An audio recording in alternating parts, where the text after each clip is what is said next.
why teaching? Why is that important?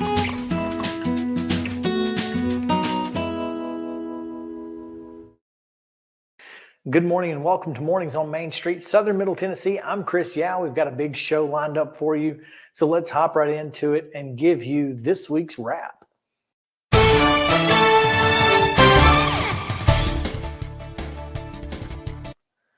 The front page of Main Street Murray this week has a story about Jim Grimes, a former Spring Hill businessman who was shot and killed in his home in Linville a couple of years ago. And the city of Spring Hill is actually naming part of their multi-use trail after him. So there's a story in the paper about that. Also, an event that you will see later in this show, the Stand Together event that was held at Columbia Central with a student panel. Full story in the paper as well about that. Dr. Michael Steele has been reinstated at Columbia Central as its principal. We have a story there, as well as a story on an updated story on Roy Brooks, who is accused of taking a weapon onto school property, a 2007 incident and 2009 memo from his time at the Columbia Fire Department shed some light on some history that he has with firearms and students. So all of that is on the front page of the paper and more. So make sure to pick up your Main Street Murray copy today. Send you down to Pulaski where Scott Stewart is standing by. Hey everybody, it's Scott Stewart with the Pulaski Citizen Rep this week. I also got the opportunity recently to sit down with State Representative Clay Doggett right after the special session up at the state legislature. The first segment of that interview is also coming up today on Mornings on Main Street. In the Pulaski Citizen this week, the Citizen Spotlight is Pulaski Elementary teacher Allie Gibson, who is right there top and center of the front page. The historic Giles County Courthouse got a facelift last week as some storm damage was repaired, and we got some pictures of that on the front page. The Giles County Commission will be meeting in that beautiful courthouse on Monday at 5 p.m.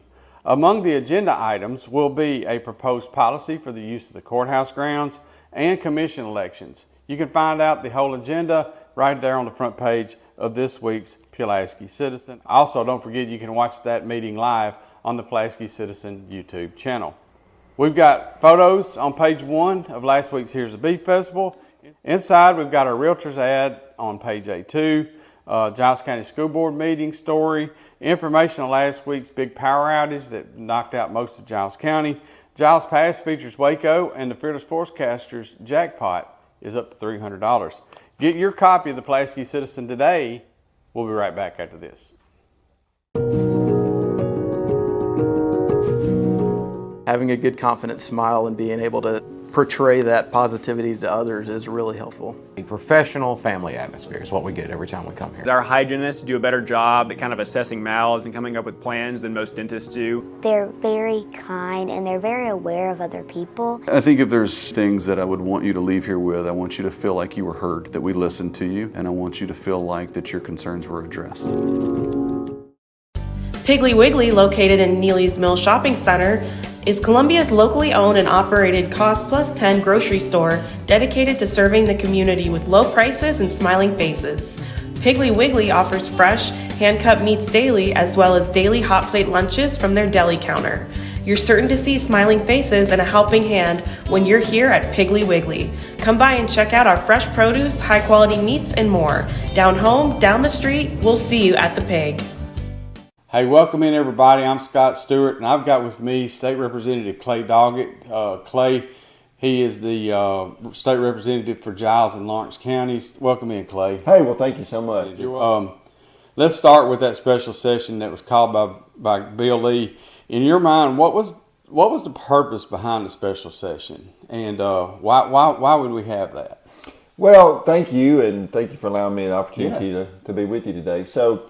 The special session was called, and there was a proclamation that he puts out. The governor has the authority constitutionally to call for, it's technically called an extraordinary session. Oh, really? I didn't know that. He gave us a hint back in May that he was going to call us in for the extraordinary. The special session is what we always call it, but he listed 18 things, I believe it was, in his proclamation to call us in that he wanted to to see addressed, and it was all based around public safety and mental health. Right. So that's what we did. We went in of those 18 things. There was only 3 that actually passed. Yeah. That he brought in. The House and the Senate was kind of back and forth as to They were a little bit, weren't they? Yes, we were. We were back and forth. But when we came in, we had 102 or 106 pieces of legislation that we were going to be considering, and the Senate took 3. And so we heard a lot of those other bills. The committee that I chair, the Criminal Justice Subcommittee, we had 30 bills in that committee. My goodness. 11 made it out of that committee to the full, and of those 11, I think 7 made it on out of there. So we ended up passing about 20 bills on the House floor, and again, just 3 of those were taken up by the Senate. So those other bills that were passed are just, they didn't go anywhere. They just kind of die for lack of action after it comes from you guys. Right. So a lot of bills that were introduced that didn't make it out of the special session, the exact same language, the exact same bills can come back in January. But they would have to be reintroduced. They have to be reintroduced. That's Okay. right. That's so good. that's something that could happen, and I anticipate will happen going forward. So, I mean, that's the technical reason for having it. Is there a political reason or another reason why you think the governor felt this needed to be called? Well, sure. We had the Covenant shooting back in March, which was a terrible situation. A lot of my sympathy and heart goes out to those families and students and all those that were affected. And that was the reason. And there was a discussion about a lot of gun control measures originally that come out. And a lot of times you'll have, knee-jerk reactions to an instance or circumstances that occur. And so I think once, we got through that emotional stage of everything that happened, we sat down and said, okay, well, these are things that, probably are not going to be able to be done. We need to look at the bigger picture. What can we do in whole for public safety? Right. And so that's where the 18 items on his proclamation had came from. I got you. Well, there's a couple different ways I want to take this. First of all, out of what was passed, or out of what you guys did discuss, what was accomplished?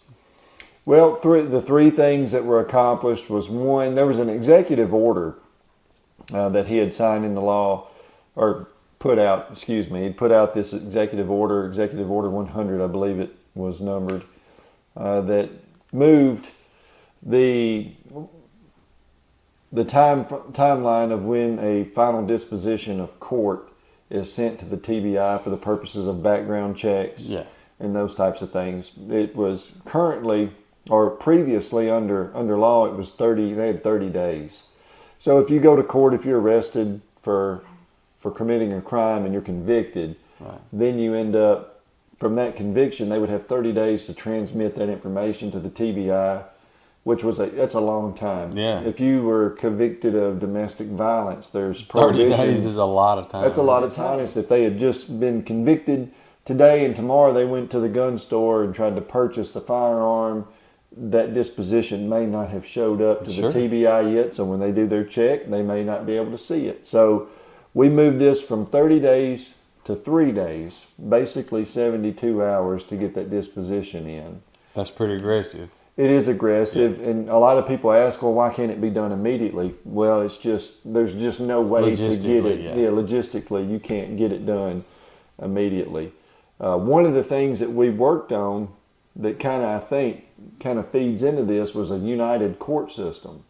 Right now our criminal court, our general sessions court, juvenile court, Chancery, they all live in their own little worlds, and there's no communication really just between counties. The criminal court here in Giles and the criminal court in Murray County, there's not a direct line of communication for them to be able to be in sync with one another as far as how the sharing of information goes. It just gets worse and worse. You've got 95 counties, and all 95 counties communicate differently. Yeah. And so when I first came to the legislature, that was one of the first conversations that I had when I knew that I was in the criminal justice realm, is when I spoke with stakeholders from the District Attorney's Conference or the Office of the Courts or the Sheriff's Association. I said, we need to find a way to get a united court system in our state so that counties can communicate this information, because it can be a matter of life and death, in a lot of cases when these things happen. And so that was one of the proposals in the proclamation, was that united court system. So it I felt like the 30 days to 3 days, the 72 hour of getting that disposition filed with TBI was a great start. But it can also, if we had that united court system, everything would just mesh really well together. And then the third thing that was passed was the sales tax exemption on safes, gun safes. Right. And then the Department of Safety was going to hand out or give away the trigger locks for firearms. Both of these, I've always called them, programs, have been implemented in the past. I don't know, but was there anything that came up in those 8 days that you thought, man, it would be a good idea if we did get this passed? Yes, there were several things that I thought were some really good ideas. Unfortunately, and even though this is a special sessions happen really, really quick. Right. And so, in my experience, this was either my 4th or 5th special session in the legislature. Kind of the goose had already been cooked before you come in. Right. And so we never did get anything until 10 days before. And so that's really tough to get that done. Well, a lot of folks that had legislation that they brought in to run, we never had conversations about any of it. So there were some really good ideas. And I say that to say this. There was one that dealt with blended sentencing for juveniles. Okay.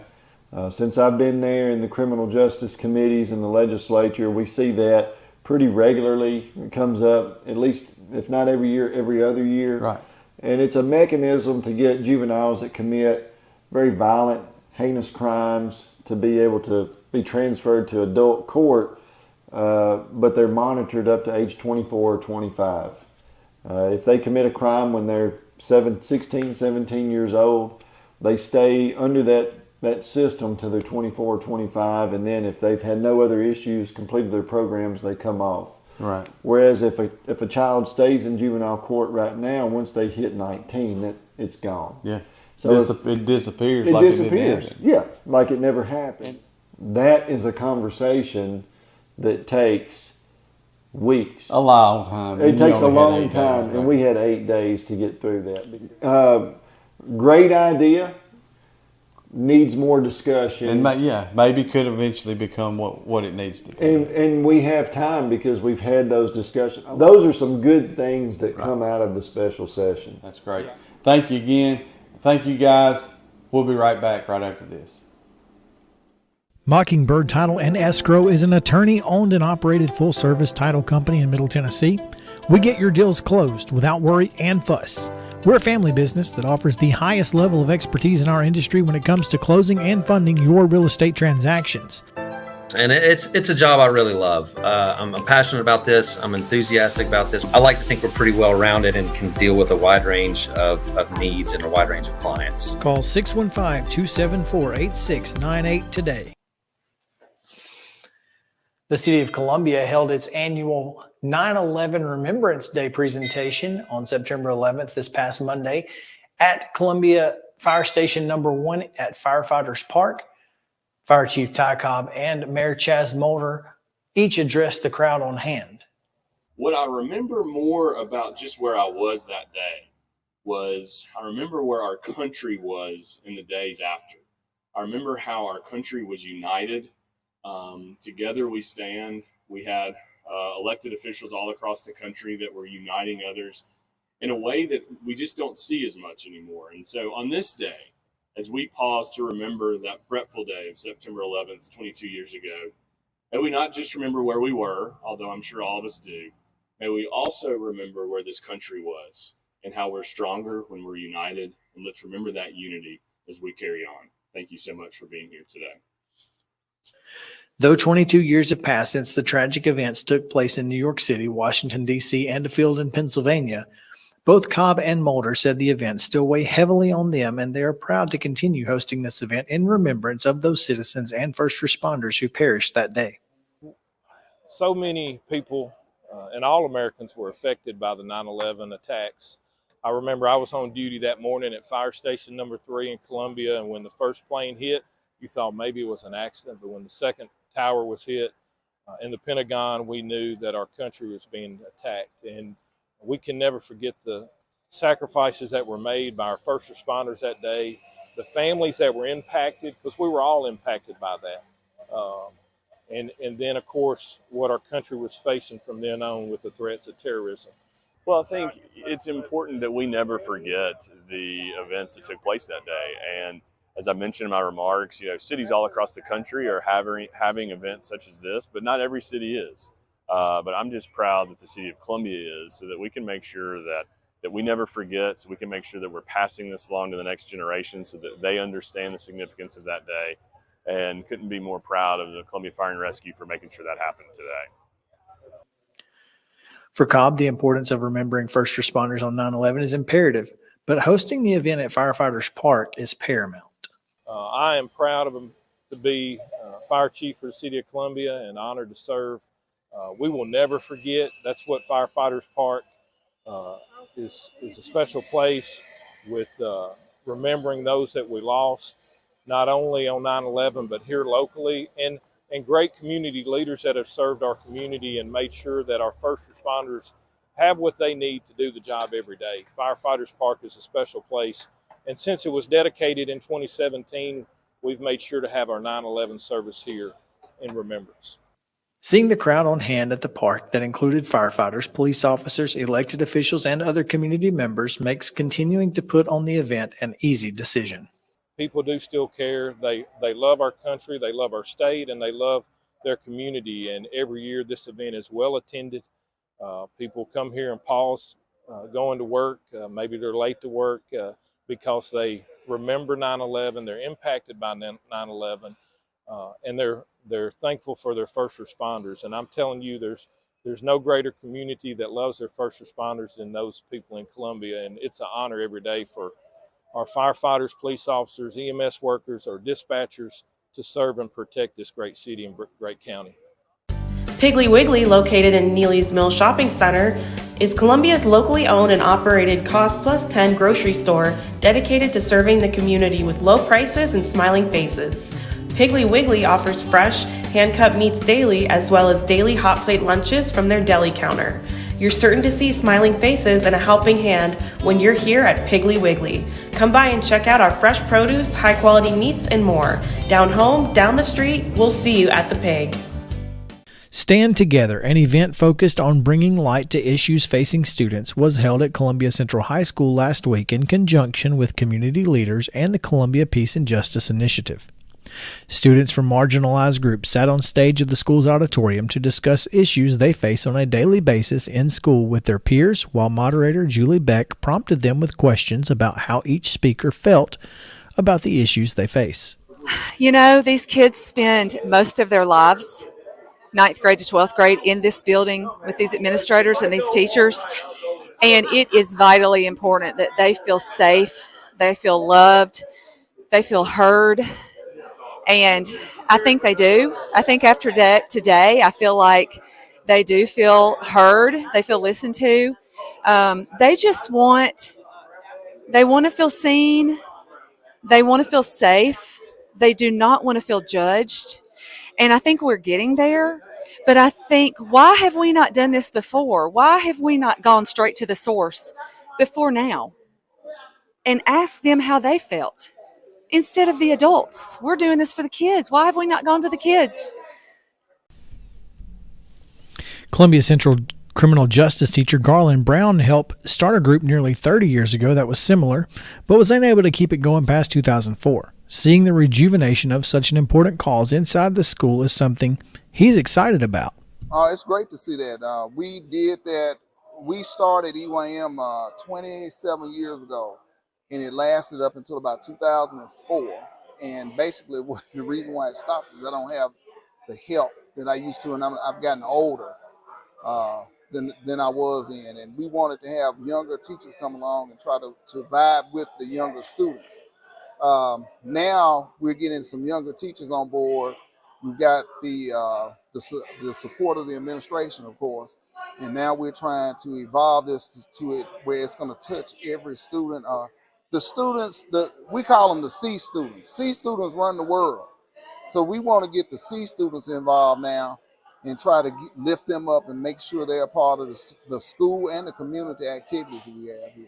Students spoke to one another with a live studio audience of community members and other students and said when the panel ended, they felt much better about their individual situations because they'd been heard. I think we feel heard now and understood, and it shows that y'all care. Off what she's saying, it's better to see that our community and our principals, students, and everybody around us care about us and wants to know what we have to say. They want us to do better and not be the people that we're labeled as.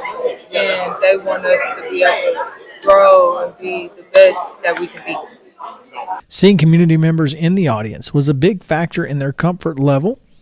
And for Beck, making sure the community is behind the students is paramount because she feels that if the students realize the support system they have, it will only increase their level of comfort in sharing their concerns. I'm so glad to see community members show up today. I know that there were several that could not be here today that wanted to be here. Yeah, I mean, some of these kids don't even know who the community leaders are. And I hope as they spoke and they looked out into the audience today, that impressed them and showed them, oh, maybe somebody does want to listen to me. Zion Christian Academy, zioneagles.org or 931-388-5731. You can schedule your appointment. Go tour their campus. It is beautiful over there, and you're definitely going to want to see it. Again, it's zioneagles.org. Give them a call, 931-388-5731, and schedule your tour today. Reporting from Columbia, I'm Chris Yow. Welcome back into Mornings on Main Street, Southern Middle Tennessee. We're going to take you now to sports with Maurice Patton and Wade Neely. We'll start in Murray County with Mo. Thanks, Chris. This week's Main Street Murray print edition has full coverage of Week 4 high school football across Murray County and Southern Middle Tennessee, including the outcomes of the Pegasus Cup matchup between Summertown and Loretto and the Cowbell game between Giles County and Lawrence County. We've also got Region 5-5A play, huge game between Shelbyville and host Columbia Central, as well as Lincoln County and Spring Hill. Also, big games out of Region 5-2A between Harpeth and Mount Pleasant. And again, the Pegasus Cup game, Loretto and Summertown. Results as well from Columbia Academy, Independence, and Blackman. So be sure and check out the print edition again of Main Street Murray. Also there, we will have Mostradamus's picks for Week 5 coming up this weekend. Our upcoming fall sports schedule for cross country, golf, volleyball, and girls soccer. And we'll catch you up with the Columbia State women's soccer team, which has yet to lose this year. So be sure and check all of that out in the print edition of this week's Main Street Murray, and keep up with all of your high school action online at mainstreetmurray.com. Thanks, Mo. Wade, what have you got? Big week of sports here at the Pulaski Citizen. You can read all about it in print in this week's edition, or you can check it out at pulaskicitizen.com. Into the ball games we go. Richland had a heartbreaking loss, its second heartbreaking loss of the season.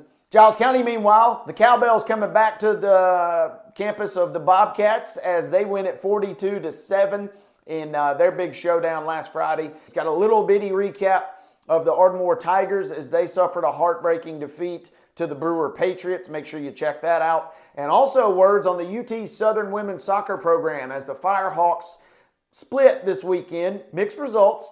They got a nice win versus a ranked foe, the number 11 Southeastern Fire. Love that mascot. The Fire versus the Firehawks win in favor of UT Southern as they picked up a nice win on Friday. We have words on that. So you can check out that. You can also read words from our good friend Larry Woody. And then coming up this week, Giles County is off. So you never know really what to expect when one of our schools is off. But we're going to drop in some words. Had a great interview last week with Giles County senior left-handed pitcher Carter Kelly. Carter is now committed to the University of Georgia. His recruitment has not only opened, it has opened with a bang. And after interest and offers from some area schools, he has made a commitment to the University of Georgia. So we'll have a story on that. We'll also have nuggets from Ardmore, probably UT Southern. And then you're just going to have to flat out pick up your next edition of the Pulaski Citizen if you want to see what's in there, because we love covering all things local. We love covering all things sports. And it's all part of our extended coverage here under the Main Street umbrella. That's a wrap here from the south end of the Main Street footprint. Wayne Neely, sports editor of the Pulaski Citizen, signing off. Thanks, guys. We really appreciate it. When we come back with Mornings on Main Street, we'll take a look at your weather and the forecast for this week. So stick around. We'll be right back after this.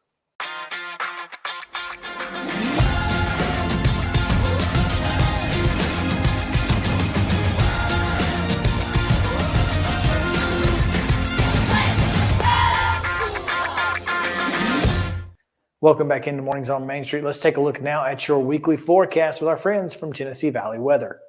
From the Tennessee Valley Weather Center, this is your weather today.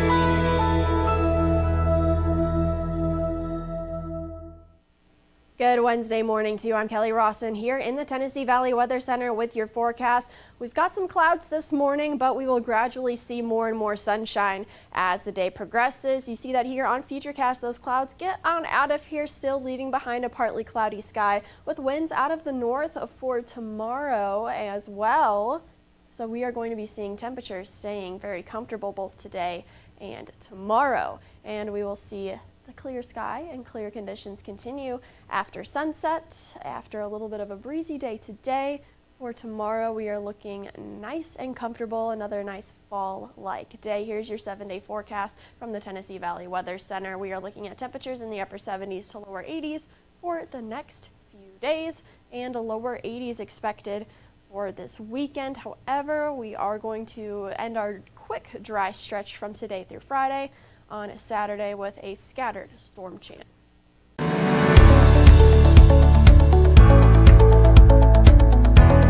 They have always met wildest expectations as far as taking care of my teeth and my health. You know, teeth health is very important now to your heart. And I told him one day, I said, I'd love to have nice teeth and nice hair. And he said, well, I can take care of the teeth, but I can't take care of the hair. And I said, you can make my teeth? He said, yeah. I said, well, let's go for it. And he did. And I have been tremendously pleased. Dr. Hart, if you need him at night, he's here. This staff here will take care of you 24/7. You don't have to worry about, I can't get a hold of my dentist, my tooth's hurting. No, they will be here for you. And if I could get Dr. Hart to take that same artistry that he has and grow hair, then he would be double rich.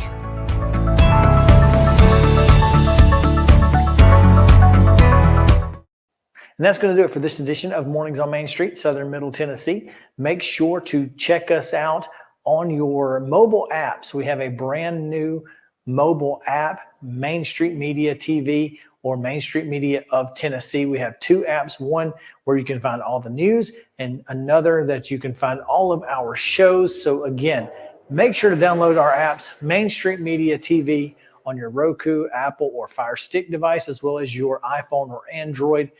And same thing on your iPhone and Android, you have the Main Street Media app with all of our local products in each of the communities around Middle Tennessee. We look forward to seeing you there. Come back next week at 10 o'clock on Wednesday for Mornings on Main Street, Southern Middle Tennessee.